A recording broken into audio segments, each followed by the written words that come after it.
안녕하세요. 오늘도 사연살롱을 찾아주셔서 감사합니다. 40대 간호사 일을 하는 돌싱 여자예요. 여러분들은 미신을 얼마나 믿으시나요? 저는 짧았지만 악몽 같은 시집살이로 미신 혹은 점괘라면 아주 치가 떨리는 사람이에요. 오늘은 그 미신 때문에 끝나버린 제 결혼 생활에 대해 이야기하고 싶어 이렇게 사연을 보내게 되었어요.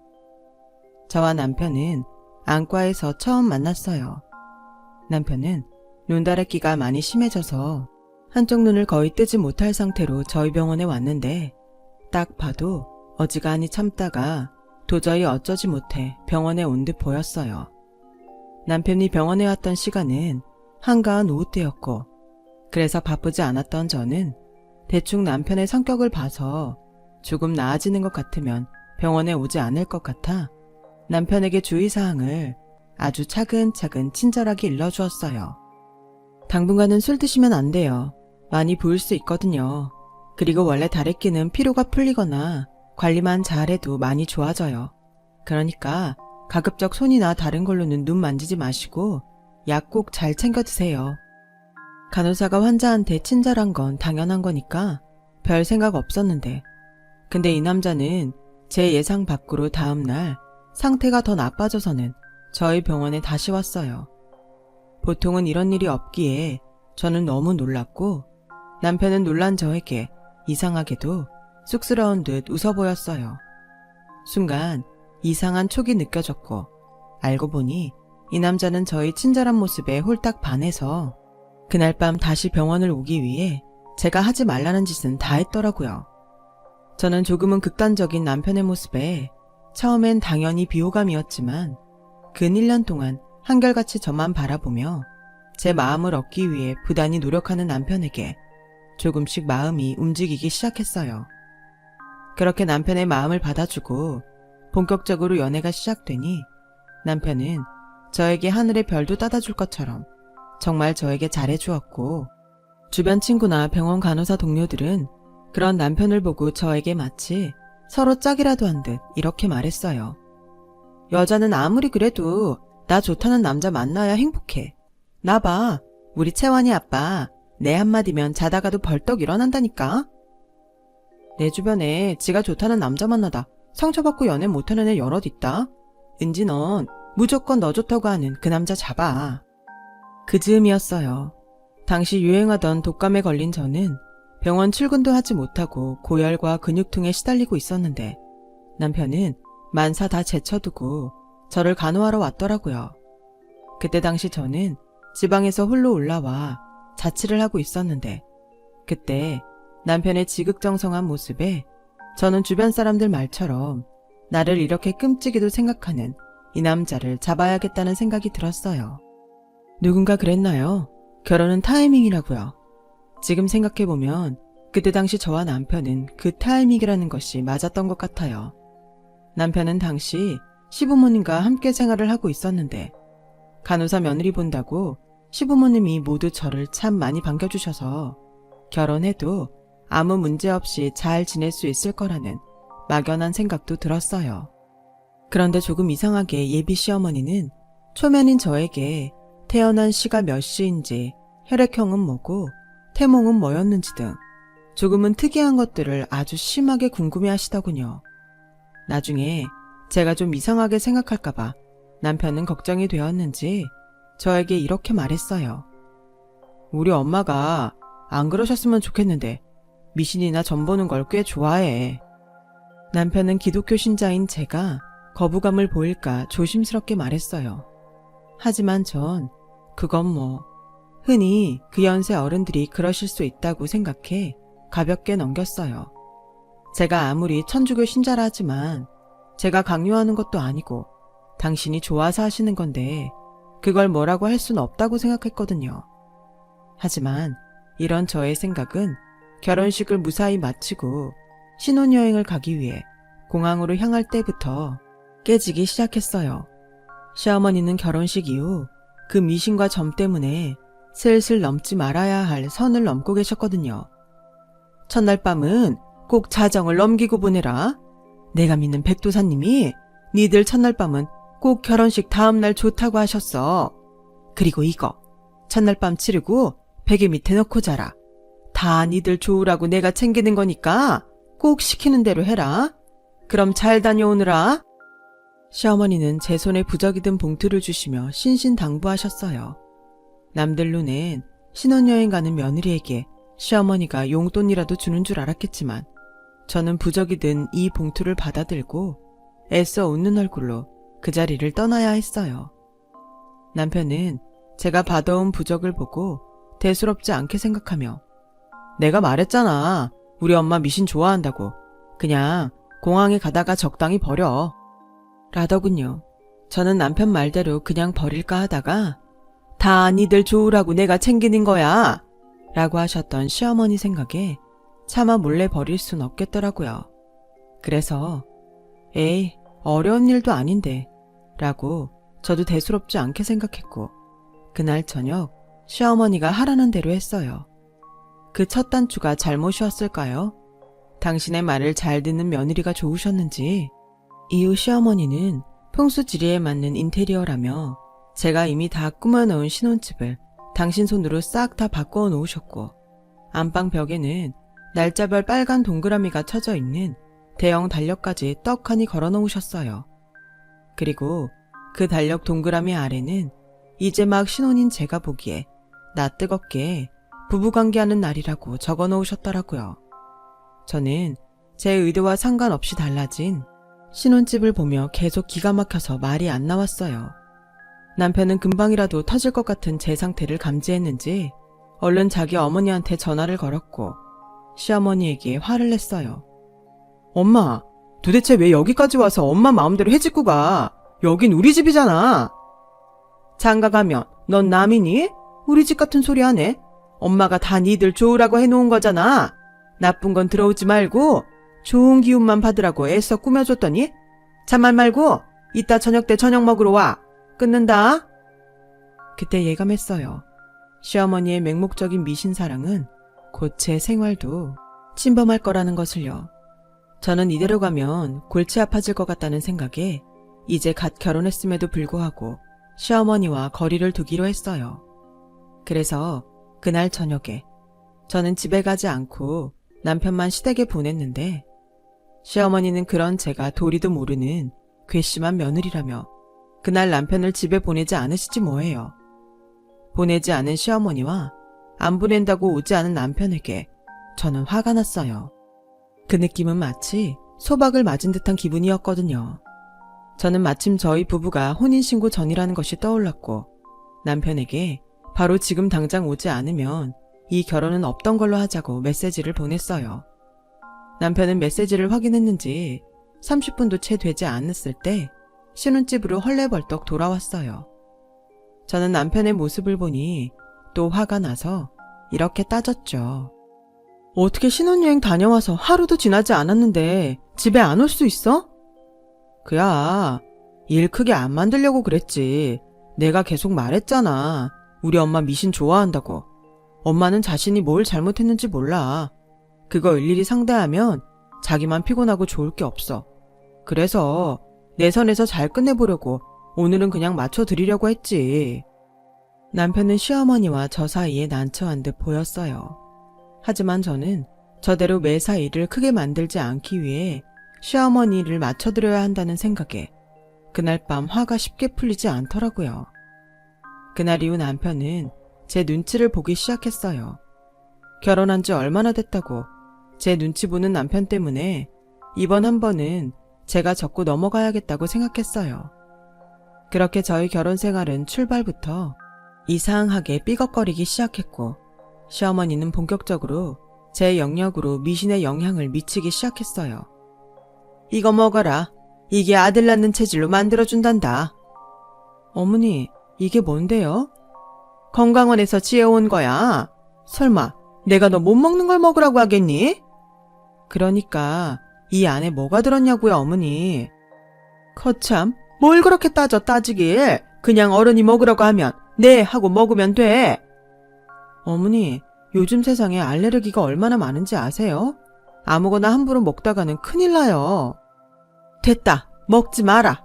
기껏 지 생각해서 지어왔더니 너 아들만 못 낳아봐. 내가 가만 안 둔다. 우리 집은 손이 귀해서 무조건 아들을 낳아야 해. 가만 안 둔다니. 저는 시어머니의 협박에 표정 관리가 되지 않았어요. 무서운 게 아니라 화가 나서요. 예전에야 아들 한다고 들었지만 전 그게 제 현실이 될 거라는 생각은 추호도 하지 못했어요. 시어머니는 혼자 열이 잔뜩 올라서 저희 집을 나가셨고 저는 너무 화가 나서 친정 언니에게 갔어요. 그리고 시어머니와 있었던 이야기를 하니 저희 언니도 얼굴이 불그락 푸르락 돼서는 이렇게 말했죠.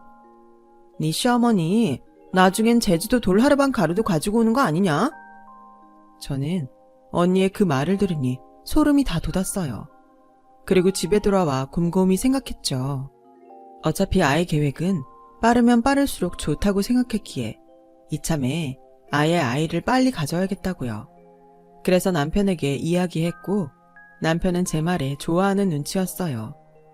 그 후 저희 부부는 정말로 열심히 아이를 갖기 위해 노력했어요. 하지만 노력도 너무 지나치면 안 되는 건가요? 간절하면 간절할수록 저희 부부에겐 기다리는 아이 소식은 감감무소식이었어요. 너무 그쪽으로만 치중해서 그래. 원래 임신이란 게 생각지도 못하다 하고 그러잖아. 그러고 보면 삼신할머니도 참 짓궂어. 이렇게 바라는데 얼른 예쁜 아기 하나 점지해주지. 함께 근무하는 동료 간호사 선배가 저를 위로한다고 이야기를 해주었어요. 하지만 삼신할머니가 어쩌고 하는데 시어머니 생각이 나서 그 말도 듣기 싫더라고요. 그래서 저는 더욱 확실한 방법을 찾기로 했어요. 다음날 남편과 시간을 맞춰 산부인과를 찾았고 이번에야말로 과학적으로 확률이 높은 방법을 시도하자고 결심했죠. 그런데 검사 결과는 너무나 믿기 어려웠어요. 글쎄, 저희 남편이 무정자증이라는 청천벽력 같은 결과를 듣게 되었던 거죠. 저도 저지만 남편은 검사 결과에 충격이 굉장히 컸어요. 남편을 위로하며 아이 없어도 괜찮으니 우리 앞으로도 지금처럼 둘이 재밌게 살자고 말했는데 그게 충격이 너무 크면 그런 말이 하나도 귀에 안 들리잖아요. 남편은 그 후 심한 우울증에 빠지고 말았어요. 시댁에선 당신 아들이 그런지도 모르고 계속 아들 하셨고 저는 안 되겠다 싶어 시어머니에게 따로 만나자고 이야기해서 남편의 검사 결과를 말씀드렸어요.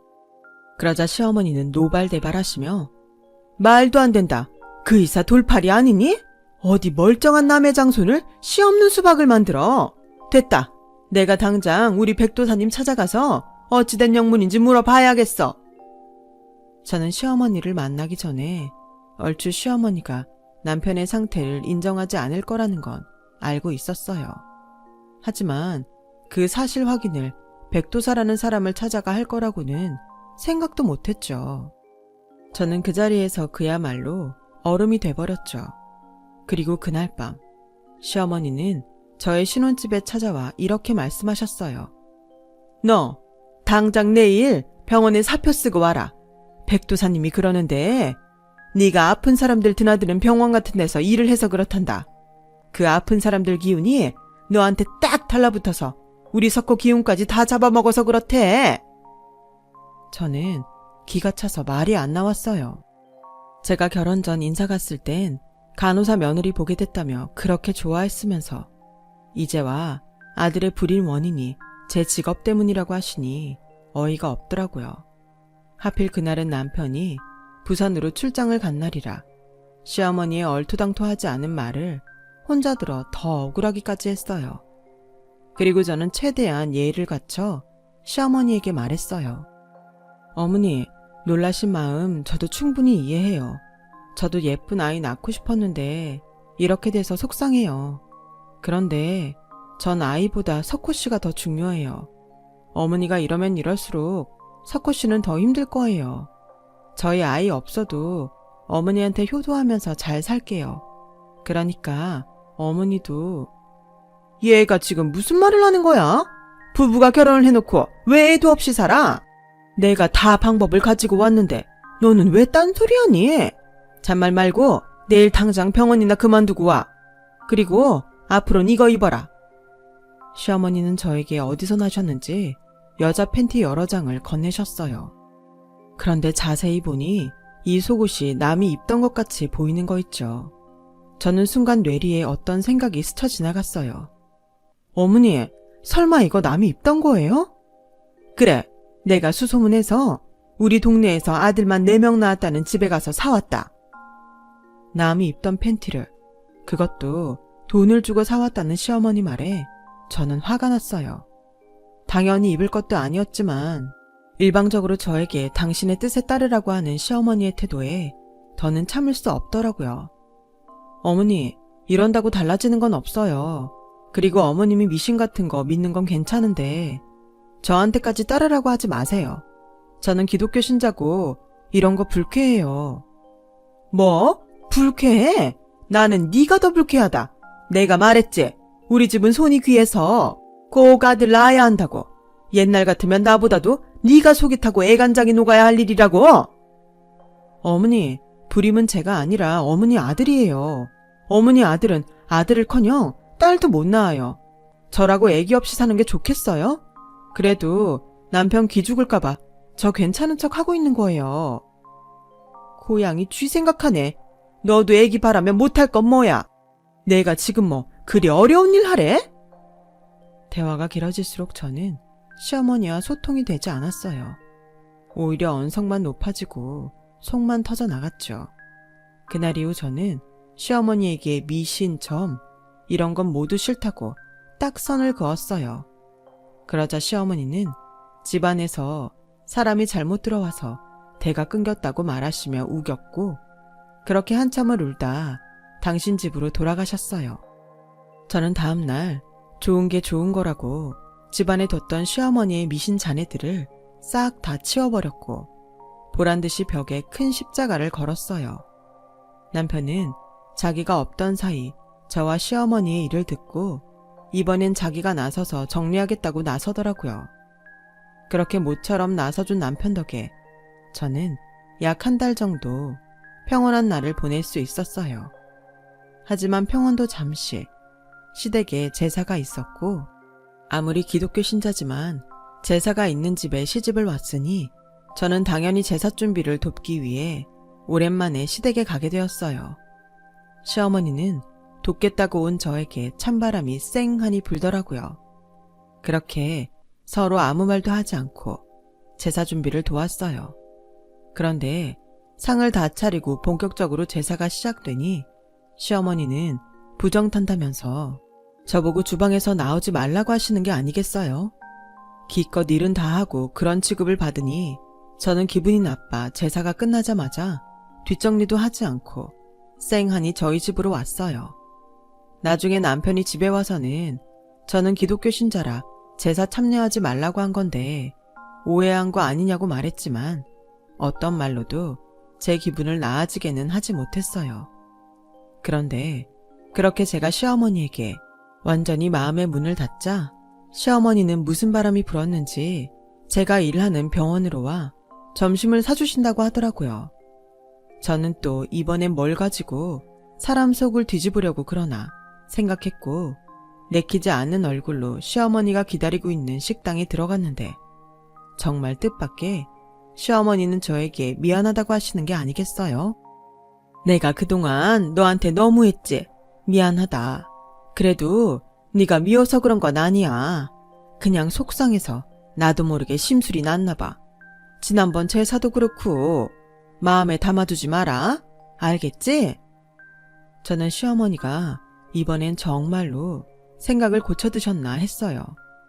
그래서 남편과는 헤어질 생각도 없으니 이번 일은 시어머니의 노력을 봐서 넘어가자고 생각했는데 너 이따 병원 끝나면 나랑 우리 백도사님 만나러 가지 않을래? 그분이 너를 꼭 한번 보고 싶다고 하시더구나. 아무래도 우리 집 일을 다 맡아서 기도해 주시니 너한테도 하시고 싶은 말씀이 있으신가 봐. 저는 내키지 않았지만 시어머니와 모처럼 감정을 풀려고 하는 타이밍에 재를 뿌리고 싶지 않아 알겠다고 했어요. 그리고 솔직히 그 백도사라는 사람이 어떤 사람인지 궁금하기도 했고요.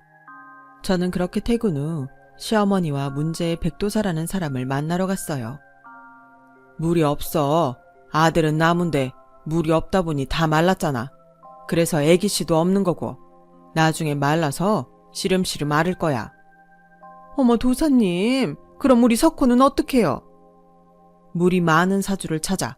그 사람이랑 가까이 지내면 자손도 보고 아들도 생기를 찾을 거야. 그리고 거기 며느리, 그렇게 계속 나를 세우면 나중엔 그 날이 본인을 다치게 해. 성질 좀 죽이고 고분고분 살아.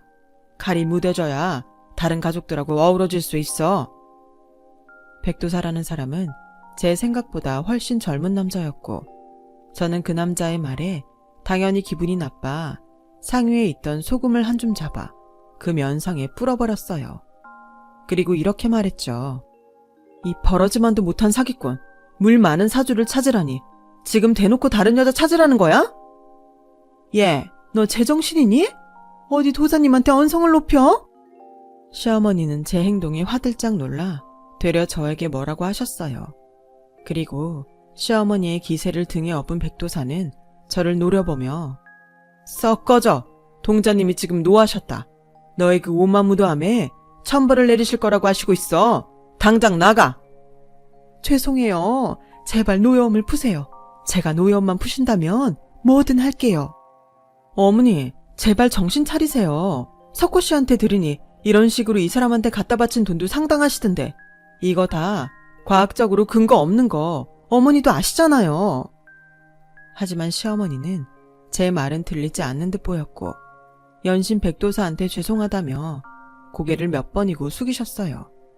그러면서 이게 다 제 잘못인 듯 저를 원망의 눈으로 보시는데 꼭 보자고 할 땐 언제고 저는 신당이라는 그 방을 한바탕 엎어버리고 싶었지만 시어머니를 생각해서 참고 그 자리를 나왔어요. 시어머니는 연신 앞에 도사와 보이지 않는 신에게 죄송하다고 빌고 또 빌며 나오지 않으셨고요. 저는 밖에서 시어머니를 기다렸어요. 마음 같아선 혼자 가고 싶었지만 그래도 시어머니만 두고 가긴 마음이 좀 그렇더라고요. 그래서 저는 아까 끓였던 속을 애써 진정시키며 시어머니를 기다렸어요. 하지만 1시간이 지나고 2시간이 지나가려는데도 시어머니는 나오지 않았고 저는 슬슬 걱정이 돼서 신당 안으로 다시 들어가 봤어요. 그러자 그 신당 안에선 야릇한 분위기가 흘러나왔고 두 사람의 대화하는 소리도 같이 들려왔어요. 저는 이상한 기분에 조심스럽게 신당 문을 열었어요. 그러자 두 사람은 그곳에서 하지 말아야 할 짓을 하고 있더라고요. 저는 놀라 제 입을 틀어막고 뭐에 홀린 듯 동영상을 찍었어요. 자기 말대로 자기 며느리 보통 아니던데 자기 힘들겠어. 말도 말아요. 요즘 내가 쟤 때문에 속병이 다 날 것 같다니까요. 내가 다 낫게 해줄게. 자기는 앞으로도 나만 믿고 내 말만 들어. 전에 이야기한 기도값은 준비돼 가. 그럼요. 이미 다 준비했죠. 역시 우리 자기야. 이리 와. 아, 간지러워요, 도사님. 저는 떨리는 손을 애써 버티며 동영상을 찍었고 혹여 들키기라도 할까 재빨리 그곳을 나왔어요.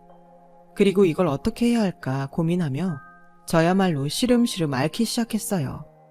거봐라. 네가 도사님한테 그렇게 버릇없이 구니까 아프지 않니? 너 이거 가서 싹싹 빌지 않으면 안 낫는다. 저는 시아버지 생신 때문에 시댁에 갔다가 시어머니의 낯뜨거운 모습에 할 말을 잃었어요. 그런데 시어머니가 저 몰래 남편에게 하는 말을 듣고 저는 아픈 것도 다 잊고 피가 거꾸로 솟는 것 같았어요. 그래, 그 아가씨는 만나봤고 그 아가씨가 사주에 물이 많아. 너한테 좋아. 엄마, 그래도 이건 아니지. 은지 알면 나 이혼당해. 그러니까 몰래 잘 만나야지 이 멍청아. 그러게 내가 니들 사주 별로라고 했지? 엄마, 그만해요 제발. 이건 아니야. 아니긴 뭐가 아니야. 그럼 이대로 대 끊어지는 거 보라고? 네 아버지도 벌써 난리야. 니들 애기 소식 없다고. 치료받으면 확률은 낮아도. 치료 같은 소리 하네. 왜 멀쩡하다가 갑자기 불임이래? 이게 다 짝을 잘못 만나서 그래. 그럼 뭐 진짜 이혼이라도 하라고? 누가 이혼하래? 법적인 건 놔두고 그냥 궁합 잘 맞는 여자랑만 가끔 만나보라는 거지. 막혔던 게 뚫려야 애기씨도 돌아온다잖아. 저는 두 사람의 대화를 더 이상은 들을 수 없었어요. 그래서 소리를 깍 하고 질렀고 시어머니와 남편은 물론 시아버지 생신 때문에 참석한 모든 친척들이 일제히 놀라 저를 쳐다봤어요. 자기야, 지금 뭐야? 그러니까 나 몰래 그 사주에 물이 많다는 여자를 만나고 다녔다고? 오해야. 그냥 차만 마셨어. 거길 가라고 한다고 정말 가냐, 이 등신아? 얘, 너 지금 누구한테 막말이야? 어머니야말로 미친 거 아니세요? 어떻게 결혼한 아들한테 다른 여자를 만나라고 하세요? 법적인 거는 놔두고 뒤에서 몰래 그 여자 만나라고요? 그러면 씨 없는 수박에 씨가 생긴대요? 그래, 생긴단다. 내가 자손을 위해서 뭘 못하겠니? 아, 그래서 거기서 그 짓까지 하시는 거예요? 저는 핸드폰에 저장해둔 동영상을 시어머니에게 보여줬어요. 그러자 시어머니의 얼굴은 사색이 되었고 남편과 시아버지는 경악을 금치 못했죠. 저는 남편에게 사주에 물이 없는 난 없어져 줄 테니 이혼하자고 했어요. 남편은 싹싹 빌었지만 이미 한번 느낀 배신감은 제 마음을 돌리지 못했어요. 결국 저는 남편과 이혼을 했어요. 그리고 시어머니도 시아버지에게 그 동영상 때문에 위자료 한 푼도 없이 이혼을 당하셨고요. 시아버지는 그러고도 성이 풀리지 않으셨는지 저를 찾아와 신당의 위치를 물으셨고 저는 기꺼이 그 신당으로 시아버님을 모시고 갔는데 그때 저는 처음으로 시아버지의 다른 면을 봤어요.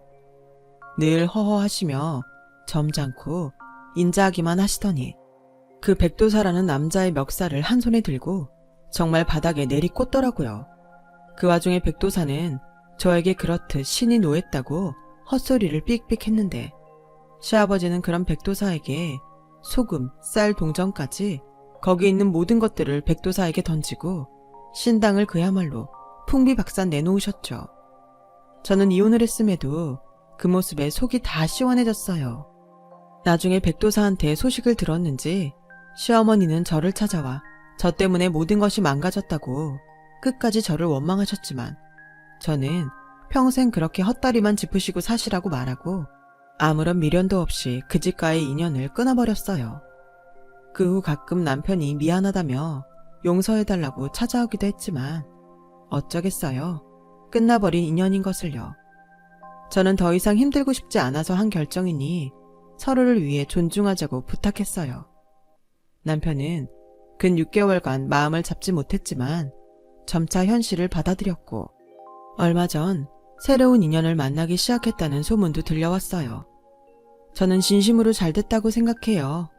사실 저도 얼마 전에 오랫동안 함께 근무한 의사 남자친구와 조심스럽게 결혼을 전제로 사귀고 있거든요.